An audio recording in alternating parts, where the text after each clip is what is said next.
Bharatiya Janata party किसानों के मांग को लेकर के, किसानों के हितों को लेकर के गंभीर है। आज कुछ दिनों से विशेषकर जो विपक्षी पार्टियां हैं, जिनके पास और कोई मुद्दा नहीं है, वो इन अध्यादेशों को लेकर के, किसान अध्यादेश जो आए हैं, इनको लेकर के किसानों के अंदर, लोगों के अंदर भ्रांति पैदा करने का प्रयास कर रहे हैं, क्योंकि उनकी राजनीतिक ज़मीन जो है वो खिसक चुकी है। और जिस ट्रांसपेरेंसी के साथ सब वर्गों को साथ लेकर के भारतीय जनता पार्टी की सरकार आदरणीय मनोहर लाल जी के नेतृत्व में चल रही है, इसलिए उनको कहीं भी कोई जगह नहीं मिल रही, इसलिए इस टाइप की बातें कर रहे हैं। जो अध्यादेश आए हैं उससे किसानों के कहीं भी कोई नुकसान नहीं है। किसानों के लिए ही वो अध्यादेश आए हैं। उन अध्यादेशों से किसानों को और ज़्यादा अधिकार मिलते हैं। कहीं कोई उनके अधिकारों में, कहीं कोई उनके हितों में कोई कटौती नहीं है। इसके अंदर जो एमएसपी के ऊपर जो किसान जो जैसे पहले बेचते थे, ना ही तो कहीं कोई एमएसपी को समाप्त किया जा रहा, ना ही कहीं कोई मंडियों को समाप्त किया जा रहा, ना ही कोई जो आड़त की जो हमारी व्यवस्था है उसको कहीं समाप्त किया जा रहा, बल्कि इन अध्यादेशों की वजह से जो किसान कहीं भी अपनी फसल जो है बेच सकते हैं। आज तक किसानों की तरफ से ये आता था या यही बात उठती थी कि किसान एक ऐसा वर्ग है जो अपनी फसल पैदा करता है और उसकी बोली जो है वो दूसरे लगाते हैं। अपनी फसल का मूल्य आप नहीं बता सकता। इस अध्यादेश से किसान जो है वो कहीं भी अपने ज़िले के अंदर भी, पूरे स्टेट के अंदर भी, पूरे देश के अंदर भी कहीं भी अपनी फसल जो बेच सकता है। एक देश एक बाज़ार के हिसाब से कहीं भी ले जा करके वो अपनी फसल बेच सकता है, कहीं उसको दिक्कत नहीं होगी। और जो किसान मंडियों के अंदर बेचना चाहेंगे वो अपनी मंडियों के अंदर आकर के बेचे। एमएसपी के ऊपर उनका जो है फसल जो है वो खरीदी जाएगी, ये स्पष्ट है सरकार की तरफ से। लेकिन नई बात करके, इस टाइप की बात करके जो विरोधी है वो केवल और केवल किसानों को बहकाने का और भ्रांति फैलाने का जो है वो प्रयास इसके अंदर जो है वो कर रहे हैं।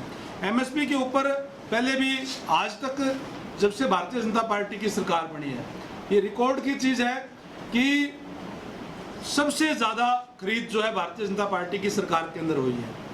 अब ये कह देते हैं कि जी सबकी जो है वो फसल जो खरीदी नहीं गई, उसके लिए सरकार ने बाकायदा से पोर्टल पे अपलोड कराने के लिए मेरी फसल मेरे ब्यौरा के तहत जो भी किसान रजिस्ट्रेशन कराएंगे, बार बार बताया भी गया है, पंचायतों के माध्यम से भी, मीडिया के माध्यम से भी, कृषि अधिकारियों ने भी, सब ने जाकर के बताया कि आप अपनी फसल का रजिस्ट्रेशन करा लें, क्योंकि अगर रजिस्ट्रेशन पे अगर नहीं उसके अगर ये कंडीशन नहीं लगाएंगे तो जो स्टॉक ये हैं वो बता देंगे जी हम तो फसल खेत से लेकर के आए हैं, फिर उसको कैसे रोकेंगे। इसलिए जिन भी किसानों ने रजिस्ट्रेशन करवाया, सरसों का, चाहे गेहूँ का, चाहे और दूसरी फसल का, वो तमाम चीज जो जिन्स जो है वो सरकार ने जो खरीदने का काम किया है। और अब तक सबसे ज़्यादा खरीद जो पिछली जो समय के अंदर हुई है, उनसे ज़्यादा खरीद इस सरकार के दौरान जो है वो करने का काम किया है। केवल और केवल भ्रांति फैलाने का काम ये जो है ये करे। इस अध्यादेश के अंदर कहीं भी ये नहीं लिखा हुआ कि एमएसपी समाप्त हो जाएगी या मंडियाँ जो है वो बंद हो जाएगी। कहीं इसके अंदर कहीं भी इस टाइप का कोई जिक्र कहीं भी नहीं है, लेकिन केवल और केवल भ्रांति फैलाने का काम कर रहे हैं। इस अध्यादेश से जो किसान कोई डायरेक्ट मार्केटिंग करना चाहता है, डायरेक्ट मार्केटिंग कर सकता है। मंडी से बाहर भी अपना व्यापार, ये फसल लेकर के जो है वो जाकर के बेच सकता है, कोई दिक्कत नहीं है। क्योंकि अब तक जो डायरेक्ट मार्केटिंग करने वाले किसान है वो हज़ारों में से केवल एक है, इस टाइप से है। इससे और ज़्यादा उनको जो बढ़ावा मिलेगा, डायरेक्ट मार्केटिंग कर सकते हैं, पूरे देश के अंदर कहीं भी ले जा करके जो है वो अपनी फसल जो है बेच सकते हैं, कोई दिक्कत और परेशानी उनको नहीं होगी।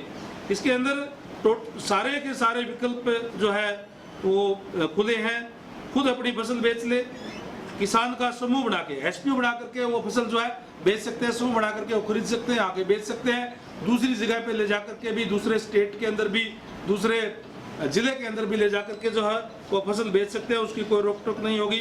व्यापारियों से कॉन्ट्रैक्ट करके भी बेच सकते हैं, अपनी फसल व्यापारियों को दे सकते हैं जैसे पहले देते हैं। और मंडी के अंदर तो वो विकल्प जैसे मैंने पहले कहा वो खुला है कि मंडी के अंदर जाए और एमएसपी पे उसकी खरीद जो है वो सरकार करेगी, कोई दिक्कत जो है उसको नहीं होगी। तो इस तरीके से केवल और केवल ये जो इस समय के अंदर जो किसानों के बीच में जाकर के जो विपक्षी लोग हैं जो गुमराह करने का काम कर रहे हैं, उनसे मैं कहना चाहूँगा आप इन अध्यादेशों को पढ़ें और मुझे एक भी चीज़ ये बताएं कि ये चीज़ जो है किसान के विरोध के अंदर है। और फिर भी किसानों को हितों के लिए फिर भी इसके अंदर और कोई अगर प्रदेश के किसान या कोई भी इसके अंदर कोई अपना सुझाव देना चाहते हैं तो वो भी 3 सांसदों की कमेटी बना करके सरकार ने उस सुझाव भी मांगने का काम किया, लोगों ने सुझाव उसके अंदर दिए भी हैं, वो भी दे सकते हैं, वो खुला है।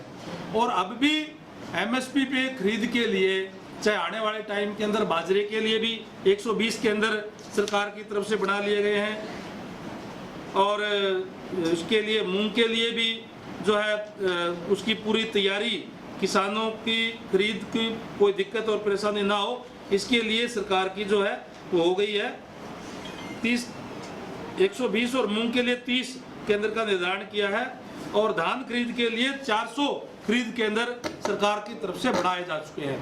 यानी किसानों के प्रति सरकार जो है पूर्ण रूप से गंभीर है।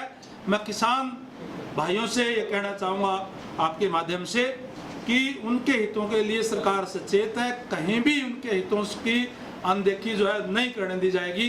अभी जो फसल की बात आई कि जो अभी जो फसल हुई इसमें कोई दो राय नहीं जी, ये जो वर्ष है 2020 का, ये हमारी देसी भाषा में कहते हैं करड़ाई वाला साल है। इस वर्ष के अंदर कोरोना भी आया, कर्फ्यू भी लगाना पड़ा, जनता कर्फ्यू भी लगाना पड़ा, लॉकडाउन भी करने पड़े, व्यापारियों के व्यापार भी मंदे हुए हैं।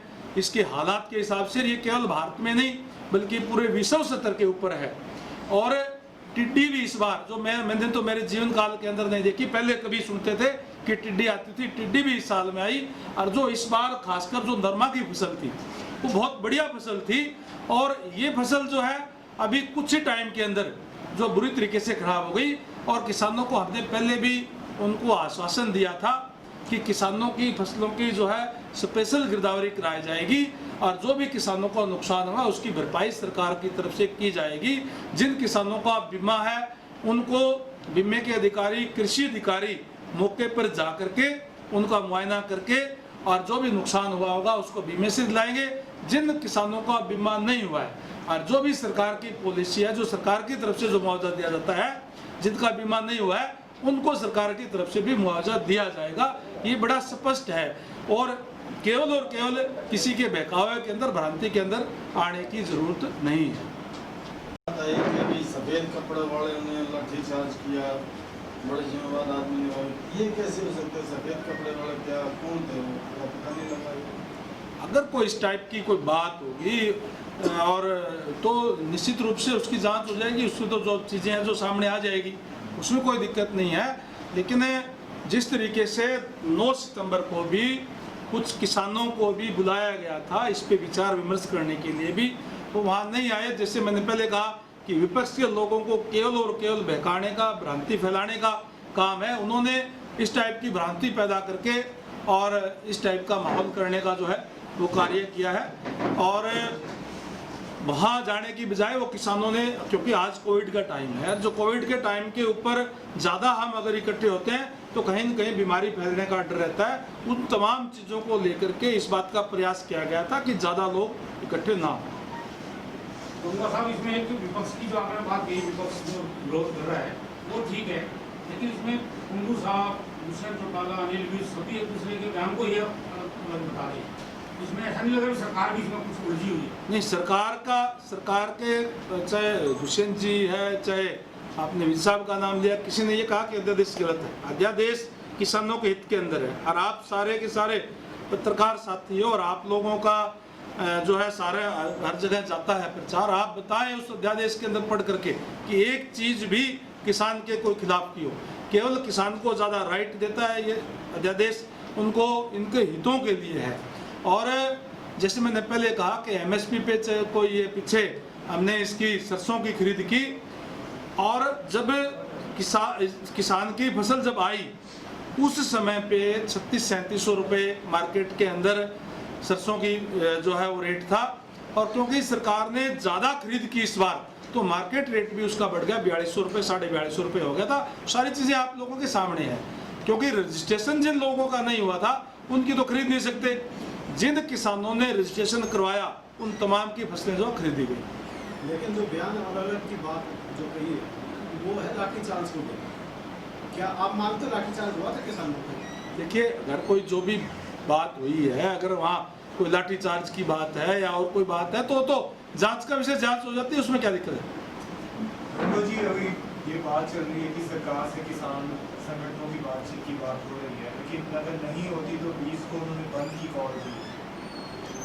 मैं तो केवल आपके चैनल के माध्यम से, आपके प्रेस के माध्यम से किसानों से यही कहना चाहूँगा कि किसी की भ्रांति में आने की बजाय आप इन अध्यादेशों के अंदर कमी बताएं कि भी ये कमी है, सरकार उसको दूर करने का काम करेगी। किसानों के हित की चीज तो सरकार लेकर के आएगी ताकि किसानों का हित हो। सरकार इस बात के लिए प्रतिबद्ध है कि किसान की आय बढ़े, किसान की आय दुगुनी हो, और उसी दिशा के अंदर जो है सरकार ये कदम उठाने का काम कर रही है। तो आपका तात्पर्य ये है कि ये किसान आंदोलन है, ये टोटली राजनीतिक प्रेरित है? टोटली राजनीतिक प्रेरित भी है और विपक्षी पार्टियों के द्वारा है। और ये कहीं न कहीं हमारे जो किसान भाई हैं, क्योंकि हम एक दूसरे से सारे जुड़े हुए होते हैं, और वो जाकर के कहीं न कहीं उनमें भ्रम फैलाने की कोशिश कर रहे हैं। जिन ये केवल और केवल ये वही लोग कर रहे हैं जिन्होंने अध्यादेश को पढ़ा नहीं, अध्यादेश को देखा नहीं, और केवल विरोध करना है, वही लोग इस बात का विरोध कर रहे हैं। किसानों का यह भी कहना है सर, जब किसानों के लिए निर्णय लिया जाता है तो हरियाणा सरकार के द्वारा उनके साथ विचार विमर्श नहीं किया जाता, तो इसके बारे में आप क्या कहेंगे? किसानों को साथ क्यों नहीं विचार विमर्श किया जाता? हरियाणा के अंदर तो जो पॉलिटिक्स के अंदर भी है वो भी किसान है, और हमारे अलग अलग पार्टी वाइज भी संगठन भी बने हुए हैं, अलग अलग मोर्चे भी बने हुए हैं, और जो भी मौजूद जो किसान होते हैं, समम माननीय मुख्यमंत्री महोदय ने भी इस कोरोना काल के अंदर भी रेस्ट हाउस के अंदर जाकर के कई जगह पे जो चुनिंदा किसानों से भी बैठ करके संवाद करने का काम भी किया है, बात करने का भी काम किया है। ये तो हो ही नहीं सकता कि कोई भी निर्णय लिया जाता है किसानों से बात ना हो। किसान हितैषी सरकार है सबसे ज़्यादा। जैसे मैंने पहले कहा कि एमएसपी पे अगर कोई खरीद किसने की है इस सरकार के अंदर हुई है, तो और कौन इससे ज़्यादा किसान हितैषी होगा। किसानों के लिए नई नई स्कीमें जो लेकर के आए हैं वो भी इस भारतीय जनता पार्टी की सरकार के अंदर जो है वो आई है। अभी ये कोरोना काल के अंदर भी हमने अस्थायी मंडियाँ गांव-गांव में बना करके वहाँ पे व्यापारियों को और हमारे अधिकारियों को और वहाँ बेच करके किसानों की खरीद कराने का काम किया, ताकि किसी भी प्रकार का विरोध तो उन लोगों को करना ही है जिन लोगों को केवल विरोध करना है, विरोध के लिए विरोध करना है। यहाँ तो धारा 370 का भी विरोध हुआ, कांग्रेस के लोगों ने किया कि नहीं किया। राम मंदिर निर्माण का भी विरोध हुआ। उन लोगों को इस बात से कोई मतलब नहीं है कि हित में है या खिलाफ में। उनको तो कोई भी चीज, कोई नई चीज लेकर के आए, कोई अच्छी चीज लेकर के भी आए, तो केवल और केवल उनको विरोध करना है। वो विपक्ष के लोग इस टाइप के हैं।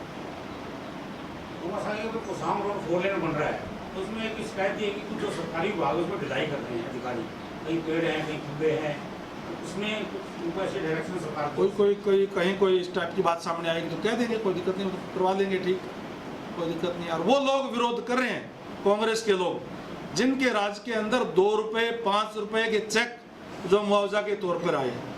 भारतीय जनता पार्टी की सरकार बनने के बाद में चाहे किसी की 5 मरले के अंदर भी फसल खराब हुई हो, छोटे से छोटा किसान हो, कम से कम उसको 500 रुपये करने का काम किया था। उन लोगों ने तो जब उनकी सरकार थी तब तो किसानों के साथ उनको बदा मजाक करने का काम किया, कहीं 2 रुपये कहीं 5 रुपये।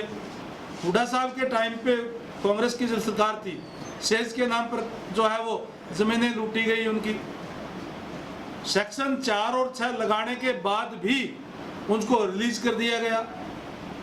किसानों से लूट ली, किसान मजबूरी में बेच गया और उसके बाद में अपने क्षेत्रों को दे दी गई। वो लोग भी आज किसान हितैषी बता करके और लोगों को बहकाने का काम जो है वो कर रहे हैं।